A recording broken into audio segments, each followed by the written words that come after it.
everybody, I hope you guys are all doing good. Welcome to a new week. We are now covering October 14th till the 20th, and I may still sound a little bit sick. Last week, as you guys know, I started to get a little bit of a sore throat, and although I don't have a sore throat anymore, it did kind of develop into a cold, and so I started to have a little bit of coughing, a runny nose, stuffy nose, had a hard time breathing, and I did actually, I filmed and I'm going to post a short for you guys showing something that I've been using that helps me so much to sleep and get through the nights while I'm sick, or if you're sick. And I did already post last week another short with how to align your workouts and exercises throughout the week using astrology to make it kind of like fun, or if you need to change up in your schedule.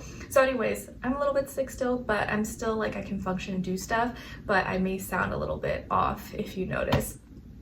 And I did finally get to make some apple cider this week. It was hot apple cider, but I'm drinking it cold just because it tastes refreshing. And I made it homemade from scratch, so I'm kind of proud of myself. It was very easy, but it was really nice because when my husband came home that day, he's like, wow, it smells so good in here. And although he's not really into apple cider, he did have a little bit of sip. I did make him also some homemade from scratch sour cream sugar cookies, and I decorated them like Halloween themed, which was really fun. It's also pretty simple, but this is a recipe he loved, or he loved having that as a child because he said his grandma grew up making those. So I wanted to kind of take on that challenge and try to make it for him, and he loved it. It only lasted like 2 days, so I'm kind of proud of myself. And I also made apple cobbler, and last night I made berry cobbler, although I think I prefer the traditional apple cobbler to just taste a little bit better. The berries is a little bit too sour, but it was still good. But anyways, that's my wife life. I've been having fun trying to like bake and make new things and try to make more home cooked, like from scratch meals, and it's kind of fun.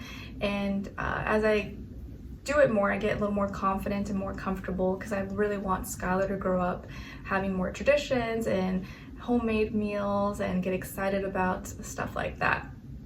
But anyways, that's besides the point. So this week, guys, this is the last full week in Libra season, and next week we will transition into Scorpio season, I believe on the 22nd. So this is the last full week in Libra, and it's a very fiery actually week because we have a full moon in Aries. And also Venus will go into Sagittarius at the same day as well. So let's break it all down.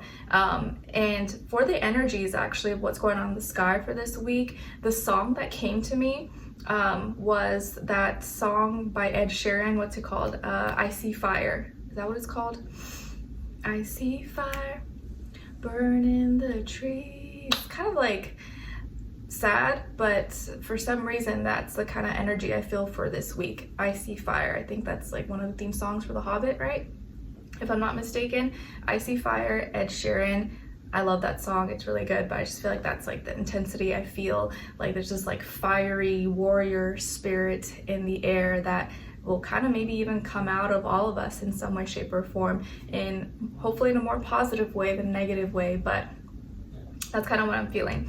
All right, so this week, guys, on the 14th, this day is kind of maybe an intense, I wouldn't say intense, but a little bit, more tense day, just because there's more square and opposition alignments in the sky. So on this day, we have the sun that's still in Libra squaring Mars that's in Cancer. So our actions and how we're acting and what people are seeing needs to learn how to work together with Mars, and Mars is in a debilitated state in Cancer, right?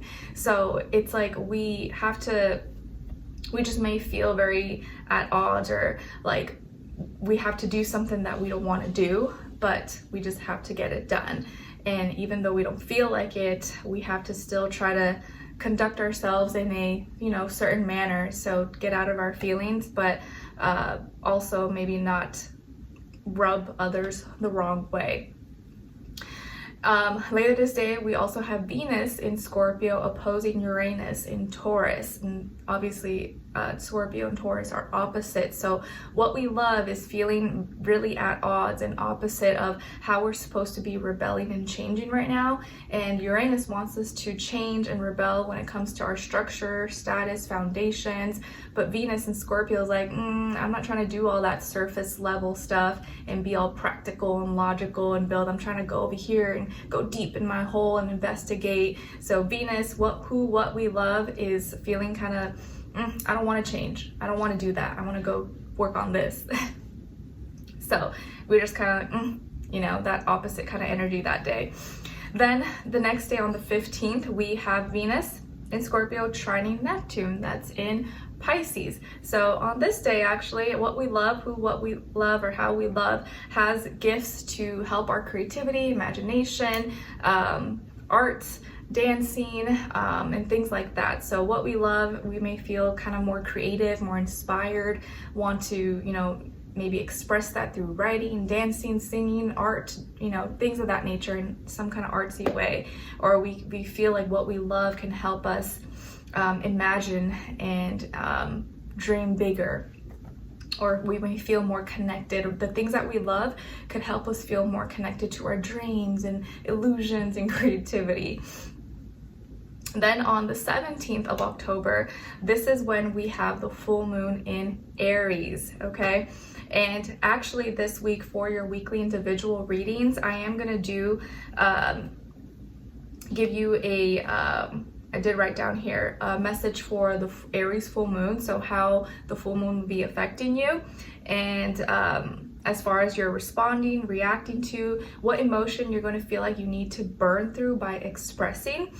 And then the next question will be for Venus moving into Sagittarius, how to use Venus and Sag to your favor with your love language. So on this day, October 17th, it's interesting that the day 17 adds up to the number 8, and also just the date itself, October 10, 17, 8, 2024, it adds up to the number 8. So it feels like a very intense, but very fiery day as well. This fire spirit we can't ignore. And again, like that Ed Sheeran song, it's kind of what I'm feeling. So obviously you guys know with full moons, we're riled up, we're full of water, we're full of emotion, and people may be more likely to react or be extra reactive. And because it's in Aries and it's at 24 degrees, it's in the third decan of Sagittarius, so it's kind of like a Sagittarian Aries full moon, and we may be more reactionary and responding in a very blunt, direct, impulsive manner, or it may be very hard not to react or not to express what we're feeling, because we want to initiate, and Aries is cardinal fire. Okay, and then later that day we also have Venus sextiling Pluto, Venus in Scorpio, sextiling Pluto in Capricorn, right? And now Capricorn, or Pluto, has gone direct, and this is going to be the first full week it's going direct.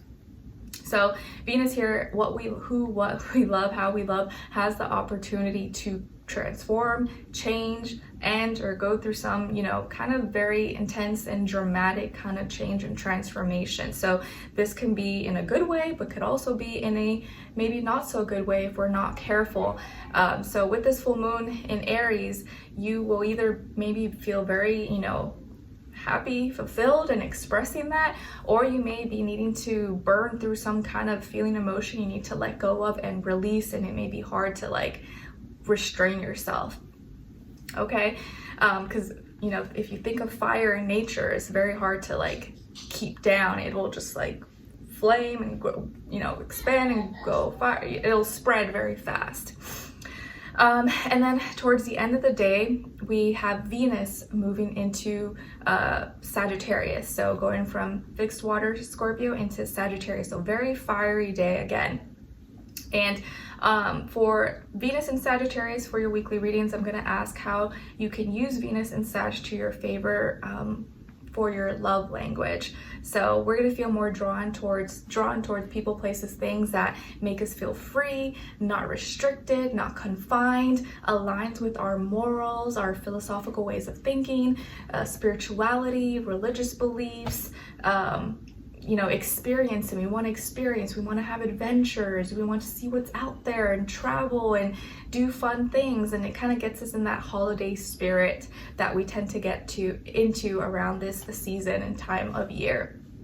Okay, so especially with Aries being a very cardinal and individualistic sign, and Sagittarius also not wanting to be, you know, held back, this could be a day where you don't want to feel claustrophobic, you want to feel free, you want to be your own individual self, and you might even, you know, just not want to be smothered or restrained in any way, shape, or form.